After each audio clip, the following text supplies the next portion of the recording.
If you really hate playing against Mel, today is your lucky day.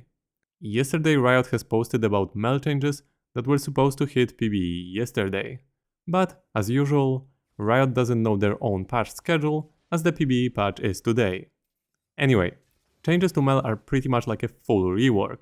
She got almost 30 individual changes to her kit. The only untouched ability is her ult. Let's go through the changes together while I show you some of her clips. Mel attack speed ratio has been increased from 0.4 to 0.625. Mel's passive will now deal significantly less damage. Mel's Q changes are aimed to make it easier to dodge it. Cast time is increased, and then projectile speed, explosion radius, and area spread all have been decreased by a decent chunk.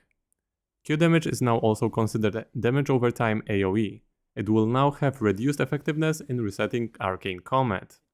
As a compensation, channel time has been reduced, mana cost reduced, and minion damage has been increased. There is one more thing that Q got: it also deals additional damage the first time an explosion hits, but the total max damage of 1 Q is roughly similar as before. Now the W changes, that also aim to give enemies more counterplay. This change is absolutely huge. Mel's W no longer provides damage immunity. Instead, it provides a shield scaling with AP. Physical damage reflected is reduced by 30% before magic damage conversion. And the other huge nerf is when it comes to reflecting projectiles that aren't targeting Mel. It's for abilities like Katarina ult or Samira ult. Samira will no longer get absolutely demolished by Mel just pressing W. As a compensation, W decaying movement speed has been increased and it lasts twice as long as before. Now Mel's E.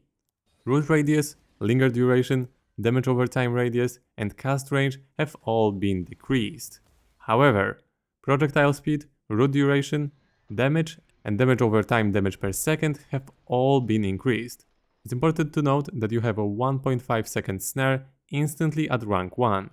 It no longer scales as before. These changes intend to push Mel players into leveling up Q first instead of E. What do you think about these Mel changes? Let me know in the comments. Cheers!